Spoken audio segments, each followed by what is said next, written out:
প্রিয় ছাত্রছাত্রী, আজ আমাদের পাঠ্য দ্বাদশ শ্রেণীর কবি জীবনানন্দ দাশের শিকার কবিতাটি।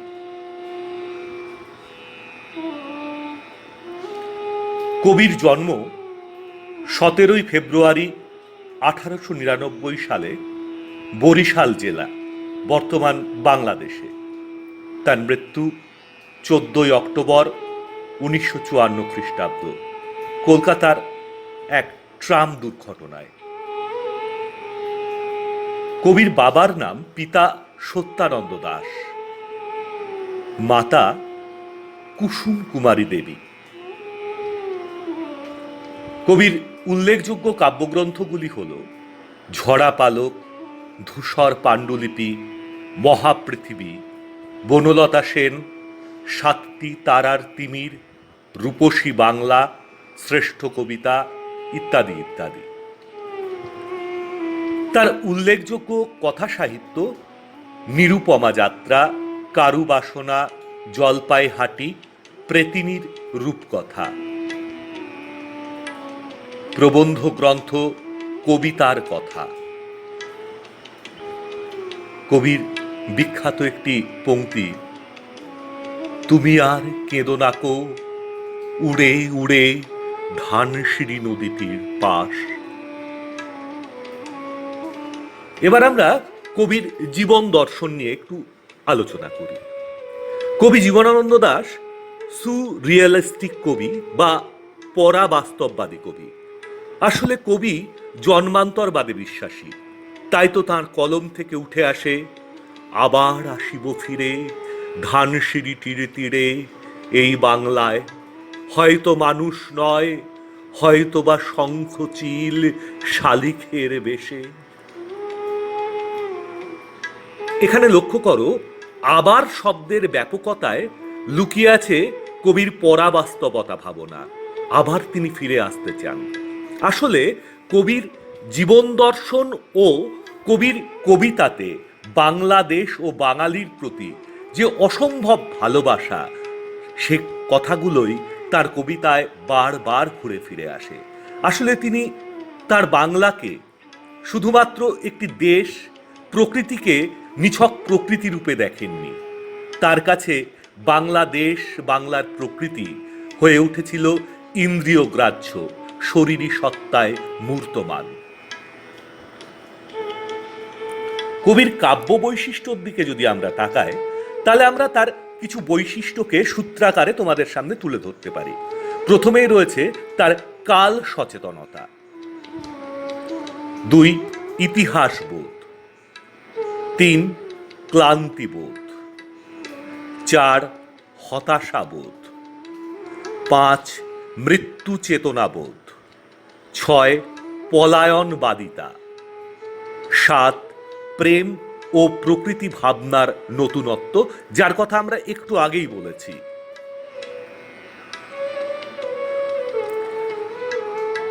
নাগরিক ক্লান্তি, শ্রান্তি, পবিত্র শুদ্ধ পৃথিবীর জন্য ব্যাকুলতা, প্রেম ভালোবাসার বহতা স্রোতধারা কবির কাব্যে ছায়া ফেলেছে। বাংলার প্রকৃতিকে অখণ্ড সত্তায় নির্মল রূপে জানা অজানার উপাদানে ধারণ করেছেন তিনি তার কবিতায়। প্রতীক বা রূপক হিসেবে প্রকৃতির উপাদান বাস্তব জীবনকে রূঢ়ভাবে প্রকাশ করেছেন কবিগুরু। তাই জীবনানন্দ দাশের কবিতাকে চিত্ররূপময় বলে আখ্যায়িত করেছেন। আমাদের পাঠ্য কবিতাটি প্রথম প্রকাশ পায় 1342 বঙ্গাব্দের আশ্বিন সংখ্যায় কবি বুদ্ধদেব বসুর কবিতা পত্রিকায়।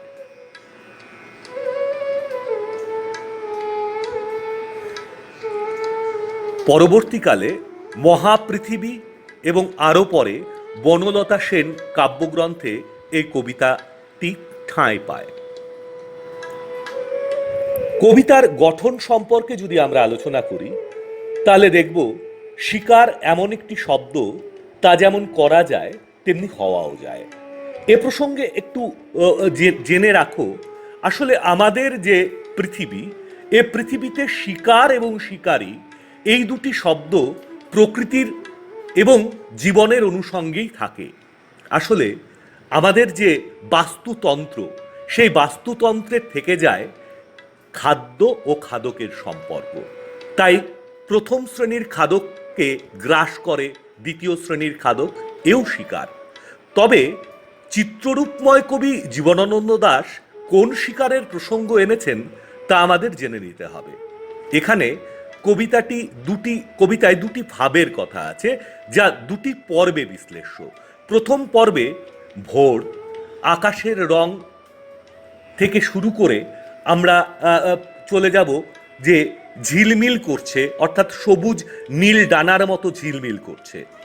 আবার দ্বিতীয়াংশে ভোর সারা রাত চিতাবাঘিনীর হাত থেকে নিজেকে বাঁচিয়ে বাঁচিয়ে থেকে একেবারে শেষে ওই এলোমেলো কয়েকটা বন্দুক, হিম, নিষ্পন্দ নিরপরাধ ঘুম। আমরা একটু পড়ি কবিতাটা একটু পাঠ করি, তারপরে আমরা কবিতাটি নিয়ে আলোচনা করব।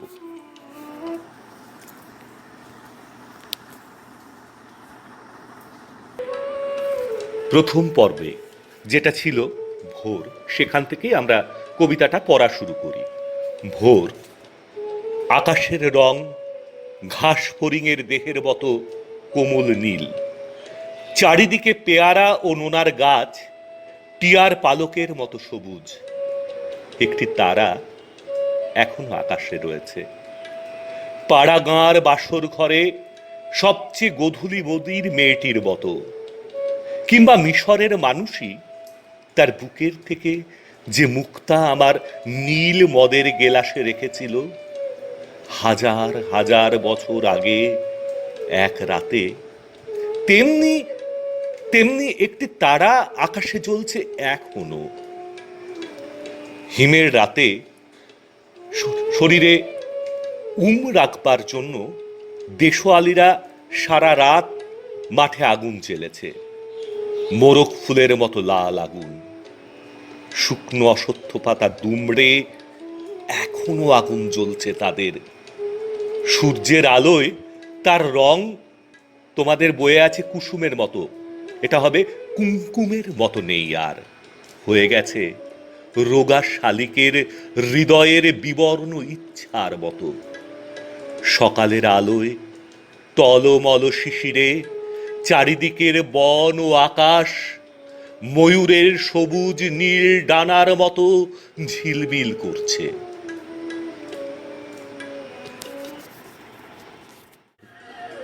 সারা রাত চিতাবাঘিনীর হাত থেকে নিজেকে বাঁচিয়ে বাঁচিয়ে নক্ষত্রহীন মেহগনির মতো অন্ধকারে সুন্দরীর বন থেকে অর্জুনের বনে ঘুরে ঘুরে সুন্দর বাদামি হরিণ এই ভোরের জন্য অপেক্ষা করছিল। এসেছে সে ভোরের আলোয় নেমে, কচি বাতাবি লেবুর মতো সবুজ সুগন্ধি ঘাস ছিঁড়ে ছিঁড়ে খাচ্ছে। নদীর তীক্ষ্ণ শীতল ঢেবে নামল সে, ঘুমহীন ক্লান্ত বিহ্বল শরীরটাকে স্রোতের মতো একটা আবেশ দেওয়ার জন্য। অন্ধকারের হিম কুঞ্চিত জরায়ু ছিঁড়ে ভোরের রৌদ্রের মতো একটা বিস্তীর্ণ উল্লাস পাবার জন্য। এই নীল আকাশের নিচে সূর্যের সোনার বর্ষার মতো জেগে উঠে সাহসে, সাধে, সৌন্দর্যে হরিণীর পর হরিণীকে চমক লাগিয়ে দেবার জন্য।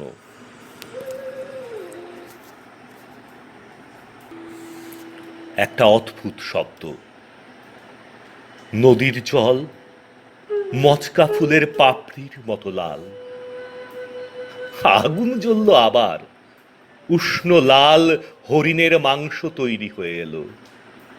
নক্ষত্রের নিচে ঘাসের বিছানায় বসে অনেক পুরনো শিশির ভেজা গল্প, সিগারেটের ধোঁয়া, টেরিকাটা কয়েকটা মানুষের মাথা, এলোমেলো কয়েকটা বন্দুক, হিম, নিষ্পন্দ নিরপরাধ ঘুম।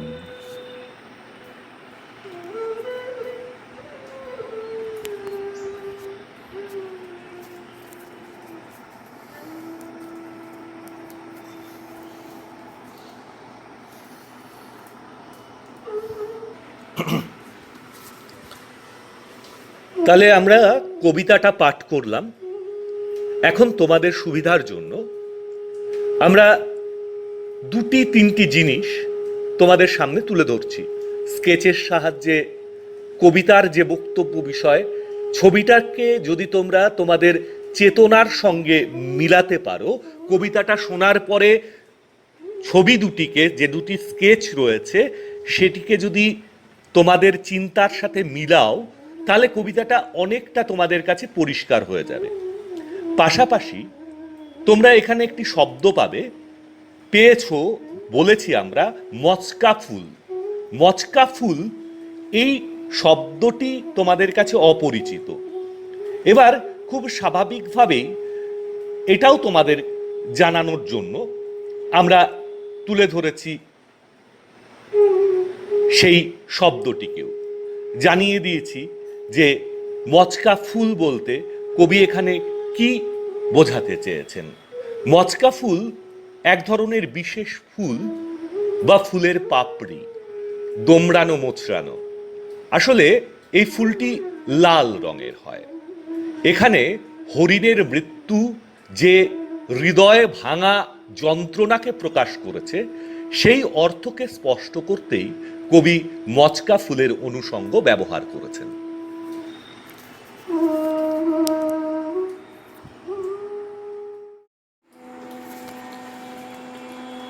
তাহলে আজকে আমরা কবিতাটার মূল ভাব থেকে শুরু করছি।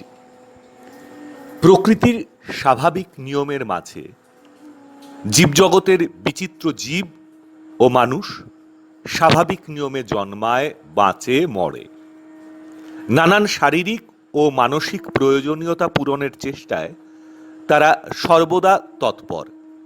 কিন্তু কিছু মানুষের লোভ, লালসা, ভোগবাসনা, জিঘাংসা বৃত্তির শিকার হয় সহজ সরল জীবন ও চিরকালের ন্যায় নীতিবোধ।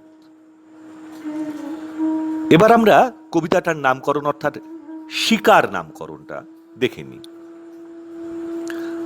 আমরা দেখেছি কবিতাটার প্রথম অংশে একটা ভোর ছিল এবং দ্বিতীয় অংশে একটা ভোর ছিল। তাহলে প্রথমাংশে ভোরের পৃথিবীর স্নিগ্ধ শীতল পরিবেশের মধ্যে রয়েছে অনাবিল প্রশান্তি। রাত্রির নিবিড় অন্ধকারকে ভেদ করে প্রথম আলোর প্রকাশের সঙ্গে দীপ্ত হয়ে ওঠে নীল আকাশের কোমলতা, বৃক্ষরাজির সতেজ সবুজতা। দ্বিতীয়াংশে সেই প্রভাতের আলোয় বাদামি হরিণ সকালের আলোর মতোই সহজতায় বন থেকে বেরিয়ে আসে। বাঘিনীর আক্রমণ থেকে নিজেকে বাঁচালেও ক্ষুধা নিবৃত্তির পর ক্লান্ত শরীরকে আবেশ দেওয়ার জন্য নদীর শীতল জলে নামার পরমুহূর্তেই তার মৃত্যু ঘটে। বলা যেতে পারে সে শিকার হয়, নাগরিক সমাজের তথাকথিত সভ্য মানুষের লালসার শিকার। তাই কবিতার বিচারে নামকরণ শুধু যথার্থই নয়, মূর্ত অমূর্তের দ্বন্দ্বের এমন পরিণতিতে শিকার সর্বার্থ সার্থক ও সর্বাঙ্গ সুন্দর।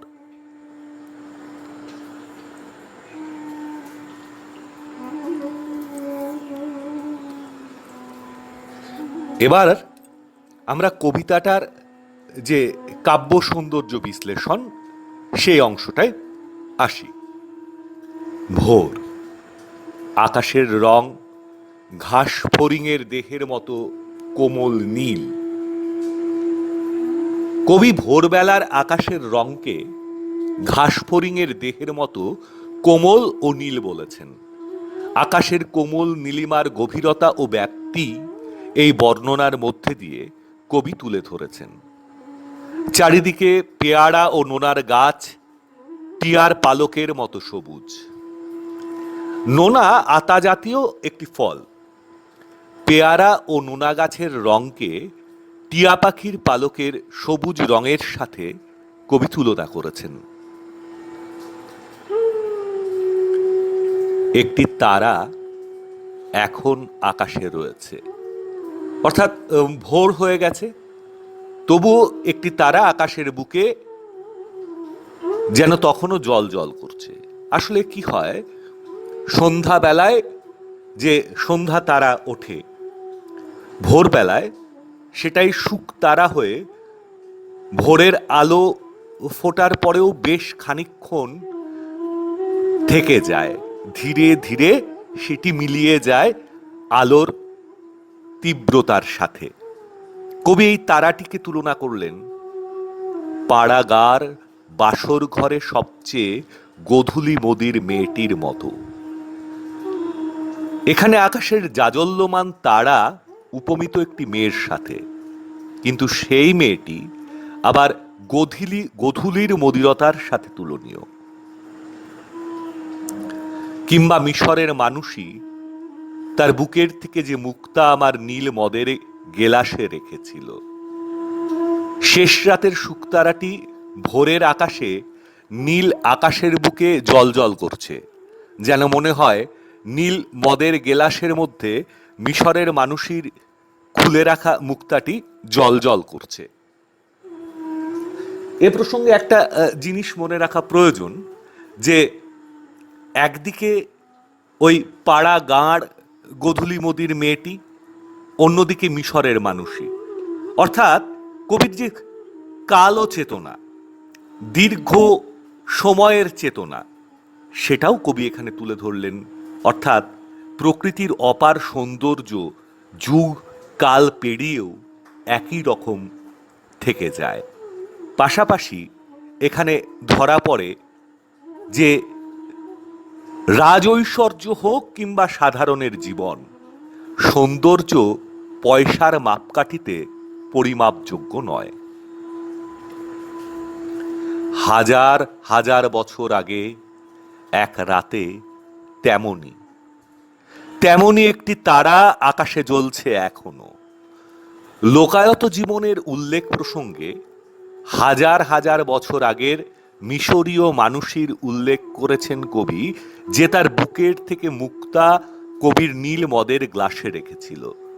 সেই মুক্তোর মতোই একটি তারা যেন হাজার বছর পরও আজ এখনো আকাশে জ্বলছে। হিমের রাতে শরীর রাখবার জন্য দেশওয়ালিরা সারা রাত মাঠে আগুন জ্বেলেছে। মোরক ফুলের মতো লাল আগুন, শুকনো অসত্য পাতা দুমড়ে এখনো আগুন জ্বলছে তাদের। বনভূমিতে হিম বা শীতের কাতরতা থেকে রক্ষা পাওয়ার জন্য দেশওয়ালিরা, গ্রামীণ মানুষ যাদেরকে আমরা দেহাতি বলে থাকি, সারা রাত মাঠে আগুন জ্বালায় শরীরকে ওই শীতের রাতে, হিমের রাতে উষ্ণ রাখার জন্য। দেশওয়ালিরা যে আগুন জ্বালিয়েছিল তা মোরক ফুলের মতো লাল। দেশওয়ালিদের আগুন জ্বলেছিল শুকনো অসত্য পাতা দিয়ে, তারা জ্বেলেছিল, সেটা মোরক ফুলের মতো লাল রঙের, এবং তখনও তা জ্বলছিল। সূর্যের আলোয় তার রং কুমকুমের মতো নেই আর, হয়ে গেছে রোগা শালিকের হৃদয়ের বিবর্ণ ইচ্ছের মতো। সারা রাত ধরে দেশওয়ালিদের জ্বালানো যে আগুন, সে আগুন সারা রাত ধরে জ্বলে জ্বলে এখন নিভন্ত প্রায়। সেই নিভু নিভু আগুনের যে রংটা যখন রাতে জ্বলছিল তার যে রং ছিল, তার থেকে অনেক বিবর্ণ হয়ে গেছে। কবি তাকে তুলনা করলেন কার সাথে? না, রোগা শালিকের হৃদয়ের বিবর্ণ ইচ্ছের সাথে। আসলে শালিক পাখি, এটা তো আমরা কেউ পুষি না, কিন্তু তারও বেঁচে থাকার স্বপ্ন আছে, তারও জীবন তৃষ্ণা আছে, কিন্তু সেই শালিক রুগ্ন, তার হৃদয়ের ইচ্ছেও আস্তে আস্তে শুকিয়ে আসছে। তাকেই কবি তুলনা করলেন কার সাথে? না, তুলনা করলেন ওই নিভন্ত প্রায় আগুনের সাথে। কবির এ প্রসঙ্গে আর একটা কবিতার উল্লেখ করি। 8 বছর আগের একদিন কবিতায় কবি লিখছেন, থুরথুরে অন্ধ পেঁচা এসে বলেনি কি, বুড়ি চাঁদ গেছে বুঝি বেনো জলে ভেসে। চমৎকার, ধরা যাক 2-1টা ইঁদুর এবার। জানাইনি পেঁচা এসে এ তুমুল গাঢ় সমাচার। আসলে কবির মধ্যে একটা জীবন তৃষ্ণা লুকিয়ে আছে। সেই জীবন তৃষ্ণারই প্রতিনিধিত্ব করছে ওই আগের পংক্তিটি। কোন পংক্তিটি? না, রোগা শালিকের হৃদয়ের বিবর্ণ ইচ্ছের মতো হয়ে আছে যে আগুনটি। সকালের আলোয় টলমল শিশিরে চারিদিকের বন ও আকাশ ময়ূরের সবুজ নীল ডানার মতো ঝিলমিল করছে। সকাল হয়ে গেছে, সকালের আলোয় শিশির সিক্ত সে সকাল, সেই সকালে চারিদিকের বন ও আকাশ ময়ূরের সবুজ নীল ডানার মতো ঝিলমিল করছে। এরপরে কবিতাটার দ্বিতীয় অংশে আমরা প্রবেশ করে যাই। আর একটা ভোর আসে। ভোর সারা রাত চিতাবাঘিনীর হাত থেকে নিজেকে বাঁচিয়ে বাঁচিয়ে নক্ষত্রহীন মেহগনির মতো অন্ধকারে সুন্দরীর বন থেকে অর্জুনের বনে ঘুরে ঘুরে সুন্দর বাদামি হরিণ এই ভোরের জন্য অপেক্ষা করছিল। কি দেখলাম আমরা কবিতায় দেখলাম যে প্রকৃতির পরিবেশে একটা শিকার চলছে, খাদ্য খাদকের শিকার। সেখানে চিতাবাঘিনী হরিণকে শিকার করার জন্য সারা রাত তাকে ছুটিয়েছে, আর জীবন বাঁচানোর জন্য হরিণটি সুন্দরীর বন থেকে অর্জুনের বনে ঘুরে গেছে। সেই সুন্দরীর বন থেকে অর্জুনের বনে ওই রাতকে কবি তুলনা করছেন নক্ষত্রহীন মেহগনির মতো অন্ধকার রূপে। আর সেই সুন্দর বাদামি হরিণ সে অপেক্ষা করে আছে ভোরের জন্য। এবার ভোর হয়েছে, এসেছে সে ভোরের আলোয় নেমে। কচি বাতাপি লেবুর মতো সবুজ সুগন্ধি ঘাস ছিঁড়ে ছিঁড়ে খাচ্ছে। সুন্দর বাদামি হরিণটি সারা রাত ধরে সুন্দরী ও অর্জুনের অন্ধকারে বনে ঘুরে চিতাবাঘিনীর হাত থেকে নিজেকে রক্ষা করেছে। সূর্যের প্রথম আলোয় নবজন্ম পাওয়া হরিণটি যেন তীব্র উচ্ছ্বাস প্রকাশ করতে ভোরের আলোয় নেমে এসেছিল। সেই সাথে সারা রাতের ক্ষুধার তাড়নায় ভোরের আলোয় যখনই কচি বাতাপি লেবুর পাতাগুলো দেখে, আসলে বাতাপি লেবুর গন্ধ মাখা ঘাসগুলো দেখেছে, তখনই সে ক্ষুধা নিবারণের রসদ পেয়ে গেছে, আর তা সে ছিঁড়ে ছিঁড়ে খেতে শুরু করেছে। নদীর তীক্ষ্ণ শীতল ঢেউয়ে সে নামল, ঘুমহীন ক্লান্ত বিউফল শরীরটাকে স্রোতের মতো একটা আবেশ দেওয়ার জন্য।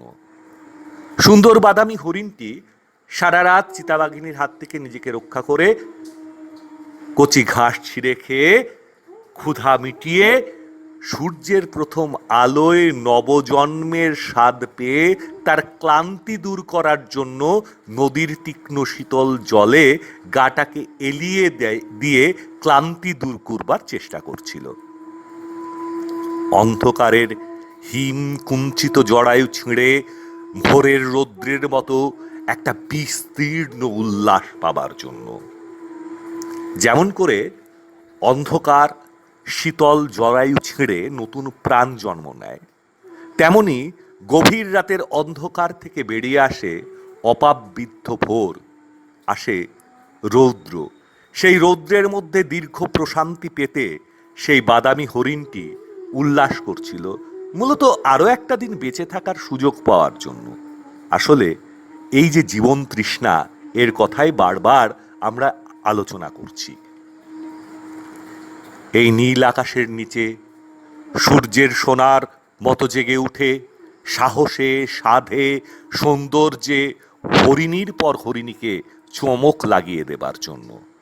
ভোরের নতুন আলোয় নবজন্ম লাভ করা হরিণটি হরিণীদের হৃদয় জয় করবার জন্য তার শরীরী ভঙ্গিমায়, মাদকতায়, মোহাবিষ্টতায় ও চঞ্চল চপলতায় যেন নব নব জীবনী শক্তিতে জেগে উঠেছে। একটা অদ্ভুত শব্দ। এই সময় ওই প্রকৃতির পরিবেশে সৌন্দর্যের আবেশ কাটিয়ে হরিণের জীবনের শব্দকে চুরমার করে দিয়ে এক যান্ত্রিক শব্দ শোনা যায়। ওই পরিবেশে বেমানান বলেই কবি শব্দটিকে অদ্ভুত বলে বিশেষিত করেছেন। নদীর জল মচকা ফুলের পাপড়ির মতো লাল। আমরা আগেই তোমাদের দেখিয়েছি মচকা ফুল কি। লাল রঙের ফুল, দোমড়ানো মোচড়ানো সেই ফুলের পাপড়ির মতন নদীর জল লাল হয়ে গেল, অর্থাৎ হরিণের রক্তে লাল হলো। আগুন জ্বলল আবার, উষ্ণ লাল হরিণের মাংস তৈরি হয়ে এলো। দেশওয়ালিরা শীতের হাত থেকে রক্ষা পাওয়ার জন্য আগুন জ্বেলেছিল, কিন্তু এবারের আগুন শিকারীদের বিনোদনের জন্য। লোলুপ শিকারীরা আগুন জ্বালিয়ে তাদের শিকার করা হরিণটিকে রান্না করে খেলো। হে আগুন শুধু রান্নার আগুন নয়, তথাকথিত সভ্য মানুষের লাভের আগুনকেও দতিত করে। নক্ষত্রের নিচে ঘাসের বিছানায় বসে অনেক পুরনো শিশির ভেজা গল্প, সিগারেটের ধোঁয়া, টেরি কাটা কয়েকটা মানুষের মাথা। অর্থাৎ টেরি কাটা এই শব্দটার অর্থ হলো আঁকা বাঁকা সিথি। শিকারীরা তথাকথিত সভ্য মানুষের প্রতিনিধি। তারা তাদের খোশ গল্পে ব্যস্ততাকেই কবি অনেক পুরনো শিশির ভেজা গল্প বলে উল্লেখ করেছেন। সিগারেটের ধোঁয়া নাগরিক সমাজের উগ্র ভোগবাদকেই এখানে প্রতিকায়িত করে। এলোমেলো কয়েকটা বন্দুক, হিম, নিষ্পন্দ নিরপরাধ ঘুম। হিমের রাতে সারা রাত হরিণটি চিতাবাঘিনীর হাত থেকে বাঁচতে বাঁচতে আবার নবপ্রাণের আনন্দে জেগে উঠেও মুহূর্তের মধ্যে মৃত্যুর অতল গভীরে তলিয়ে গেল। এ যেন ভোরের আলোর মতোই পবিত্র নিরপরাধ ঘুম। আসলে এই হরিণটির মৃত্যু, তার জন্য দায়ী কে? তথাকথিত সভ্য মানুষেরা, তাদের লোভ, তাদের লালসা, যেটা ওই এলোমেলো কয়েকটা বন্দুকের মধ্যে দিয়ে কবি তুলে ধরেন। আর হিম,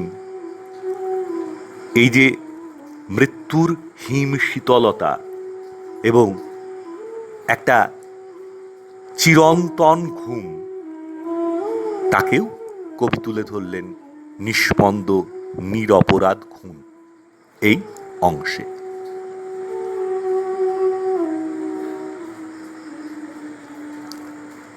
আমরা প্রায় শেষ পর্যায়ে চলে এসেছি। এবারে আর একবার কবিতার বিষয়বস্তুটা একবার দেখে নিই। কবিতার শুরুতে এক মনোরম ভোরের দৃশ্য পাওয়া যায়। শিকার এক হিমেল ভোরবেলার ভোরেই সুরের অবিকল দৃশ্য, যেখানে ছত্রে ছত্রে চিত্রিত উপমায় উপমিত আকাশের রং, গাছপালার ছবি, আকাশের তারা, দেশজদের বনে বাস করার জীবন্ত কিছু অনুকল্প, যেমন প্রজ্বলিত আগুন, হরিণ, ঘাস, নদীর জল ইত্যাদি। প্রাণবন্ত ইন্দ্রিয়গ্রাহ্য এই জীবন ছবি আন্তরিক। এমনই নিশ্ছিদ্র শান্তির প্রেক্ষিতকে লণ্ডভণ্ড করে এক হরিণের মৃত্যু। হরিণ প্রাণ ফিরে পায় চিতাভাগিনীর কাছে, অথচ অকৃতজ্ঞ শিকারীর হাত কাঁপে না হরিণ শিকারের মতো শৌখিন শিকারে। বন্দুকের গুলি বাস্তবচ্যুত নয়, মাঝে প্রকৃতিকে নিয়ে বিমূর্ততা চকিতে দেয় রূঢ় আঘাত। বাস্তবতায় শৌখিন শিকারীর দল এমন করেই প্রতিদিন পরিবেশকে হত্যা করছে, সহজ সুন্দরকে হত্যা করছে। এভাবেই শিকার হয়ে ওঠে রূপময় প্রকৃতির রূপচিত্র, যেখানে আলো ছায়া মূর্ত বিমূর্তের আশ্চর্য সহাবস্থান।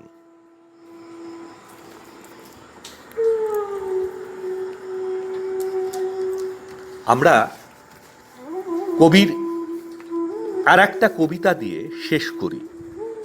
আসলে জীবনানন্দের কবিতায় একটা বোধ থাকে, সেই বোধ কবিতাটারই কয়েকটা পংক্তি দিয়ে আমরা শেষ করব।